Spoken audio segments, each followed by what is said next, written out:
Hello students. हमने पिछले lecture में वैद्युत बल से रिलेटेड डिफरेंट डिफरेंट टाइप्स के न्यूमेरिकल्स को सॉल्व किया और उम्मीद करते हैं कि आपने उससे बहुत कुछ सीखा भी होगा। आज हम वैद्युत बल से रिलेटेड कुछ और टाइप्स के क्वेश्चंस को सॉल्व करेंगे और इन क्वेश्चंस में कोई दो आवेश दिए होंगे और इन दोनों आवेशों को मिलाने वाली रेखा के किसी बिंदु पर एक तीसरा आवेश रख दिया जाए तो वह संतुलन में होगा। इसमें दो कंडीशन आपको देखने को मिलेंगी।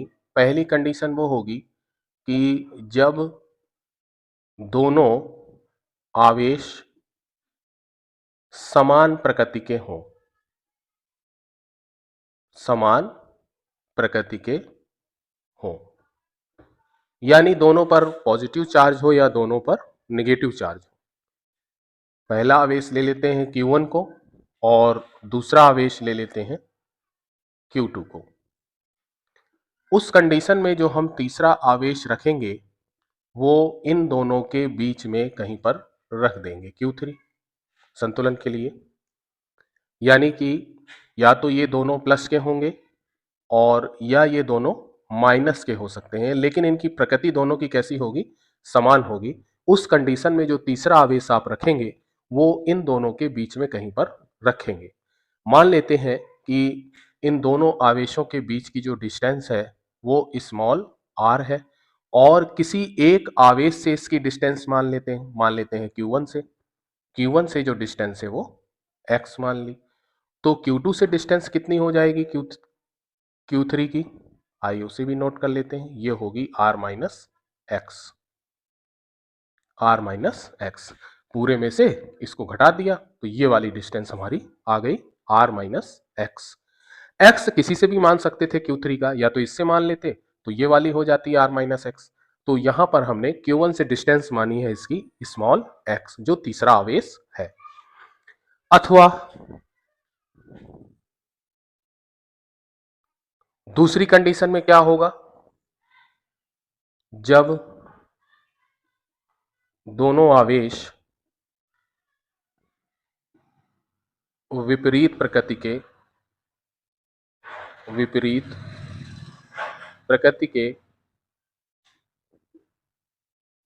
हों। उस कंडीशन में क्या होगा? जब दोनों आवेश विपरीत प्रकृति के हों, यानी कि Q1 प्लस हो जाएगा और Q2 माइनस हो जाएगा, या Q2 प्लस हो जाए और Q1 माइनस हो जाए। तो आइए उसको भी देख लेते हैं। ये दो आवेश ले लिए हमने Q1 और ये हो गया Q2। इन दोनों को मिलाने वाली रेखा मान लीजिए ये है। दोनों आवेशों को मिलाने वाली रेखा हमने बना ली। तो इस कंडीशन में जो तीसरा आवेश आप रखेंगे, मान लीजिए ये है प्लस का और ये है माइनस का। तो इस कंडीशन में जब दोनों आवेश विपरीत प्रकृति के होंगे तो तीसरा आवेश जो Q3 है वो हम इन दोनों आवेशों के बाहर किसी बिंदु पर ले लेते हैं। मान लीजिए यहां पर रखा हुआ है Q3 आवेश। अब इस Q3 पर इस Q1 से जो लगने वाला बल है उसकी डायरेक्शन होगी F1 इस साइड, और Q2 से लगने वाला जो बल है उसकी डायरेक्शन होगी इस साइड, यानी Q2 की ही ओर होगी। तो इस पोजीशन में भी हम देखते हैं कि जो Q1 और Q2 से रिलेटेड जो बल हैं वो आपस में अपोजिट हैं। तो संतुलन की स्थिति में ये दोनों बल आपस में बराबर होंगे, यानी कि F1 इक्वल टू F2 होगा। तो लिख देते हैं इसको। इन दोनों कंडीशन में आप जो फार्मूला लगाएंगे वो लगाएंगे F1 is equal to F2। Formula लगाएंगे F1 इक्वल टू F2। ध्यान देने वाली बात यह है कि जो आवेश है, अगर ये दोनों समान प्रकृति के होंगे आवेश Q1 और Q2 तो Q3 को इन दोनों के बीच में आपको रखना है, और यदि विपरीत प्रकृति के होंगे तो जो तीसरा आवेश है Q3 उसको इन दोनों आवेशों से या तो इस साइड ले लें आप Q3 को, या Q1 से इस ओर ले लें आप Q3 को। तो इस प्रकार से हम लोग करेंगे और संतुलन की स्थिति में F1 इक्वल टू F2 का यूज करेंगे। इसमें लिख देते हैं संतुलन की स्थिति में, संतुलन की स्थिति में। अच्छा, इसमें ध्यान रखिएगा एक चीज कि F1 और F2 जो होंगे ये परिमाण में समान होंगे, परिमाण में समान होंगे और दिशा में विपरीत होंगे। यानी कि जो दिशा में होगा वो कैसे होगा, विपरीत होंगे। देख लीजिए, इस पर जो बल लगेगा वो होगा F1 इस साइड और F2 इस साइड। अब अगर ये माइनस भी होगा तो F1 इस साइड हो जाएगा और F2 इस साइड हो जाएगा। परिमाण बराबर हो सकते हैं लेकिन दिशा इनकी विपरीत होगी। इस पर भी ऐसी ही पोजीशन होगी, अगर ये प्लस हो जाएगा तो जो F2 है वो उस साइड हो जाएगा और F1 अगर ये माइनस है तो F1 इस ओर होगा। तो इसमें भी देख लीजिए परिमाण बराबर हो सकते हैं लेकिन इनकी दिशा जो होगी वो विपरीत होगी। अब देखिए संतुलन, संतुलन के लिए दो कंडीशन होंगी।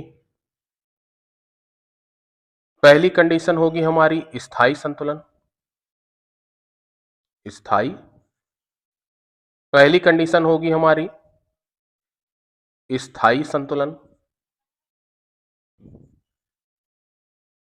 ये कंडीशन कब होगी, जब जो तीसरा आवेश है Q3 ये पॉजिटिव होगा तो स्थायी संतुलन की अवस्था होगी।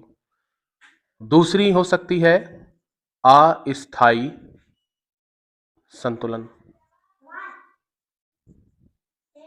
पहली स्थायी संतुलन की अवस्था हो गई और दूसरी हो गई अस्थायी संतुलन की अवस्था। तो अस्थायी संतुलन में जो Q3 होगा वो निगेटिव होगा।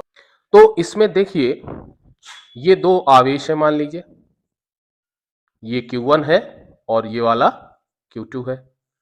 इन दोनों के बीच में ये आवेश हमने रखा Q3 प्लस का, ये भी मान लीजिए प्लस के हैं, ये भी प्लस के हैं। तो Q1 जो Q3 पर बल लगाएगा F1 उसकी डायरेक्शन होगी इस ओर, Q2 जो बल लगाएगा Q3 पर उसकी डायरेक्शन होगी इस ओर। अब यदि हम Q3 को थोड़ा सा बाईं ओर खिसका दें, Q3 को थोड़ा सा बाईं ओर खिसका दें, मान लीजिए हम Q3 को यहां पर ले आए, Q3 को यहां पर ले आए, तो जो फोर्स होगा F1 ये ग्रेटर देन होगा F2 से, क्योंकि इसके करीब आ गया तो ये फोर्स ज्यादा लगेगा F1 वाला, इसके द्वारा F1 ज्यादा लगेगा। तो उस कंडीशन में जो आवेश Q1 जो Q3 पर बल लगाएगा वो इसको पुनः संतुलन की स्थिति की ओर ढकेल देगा, यानी कि पुनः इसको इसी पोजीशन पे ले आएगा। तो इस कंडीशन में हम कह देंगे कि ये जो है स्थायी संतुलन की व्यवस्था हो गई। क्यों? क्योंकि जो इनका परिणामी बल होगा F1 माइनस F2 वही तो इस आवेश को पुनः संतुलन की स्थिति में पहुंचा देगा। इसलिए इस कंडीशन को हम लोग बोलेंगे स्थायी संतुलन, और आवेश जो Q3 है ये पुनः संतुलन की स्थिति में पहुंच जाएगा। अब आइए देखते हैं अस्थायी संतुलन की अवस्था में क्या होगा। मान लीजिए ये आवेश हमारा Q1 है पॉजिटिव और दूसरा आवेश है Q2 ये भी है पॉजिटिव। तो इस कंडीशन में जो तीसरा आवेश है यदि वो ऋणात्मक होगा, यानी कि Q3 कैसा होगा, ऋणात्मक होगा, तो उस कंडीशन में जो Q1 है Q3 पर एक आकर्षण बल लगाएगा यानी कि F1, और Q2 भी Q3 पर आकर्षण बल लगाएगा यानी कि F2। इस स्थिति में यदि हम Q3 को थोड़ा सा बाईं ओर विस्थापित करें Q1 की ओर, तो उस कंडीशन में जो आकर्षण बल F1 है ये बड़ा होगा F2 से, और ये जो आवेश है वो Q1 की ही ओर आ जाएगा और पुनः अपनी स्थिति को प्राप्त नहीं करेगा जो इसके संतुलन की स्थिति है। तो जो परिणामी बल होगा F1 माइनस F2 होगा, वो इस आवेश को Q1 की ओर ले जाएगा और पुनः ये अपनी संतुलन की स्थिति को प्राप्त नहीं करेगा। तो हम इस अवस्था को बोल देंगे अस्थायी संतुलन की अवस्था। ये अवस्था कैसी हो जाएगी, अस्थायी संतुलन की अवस्था।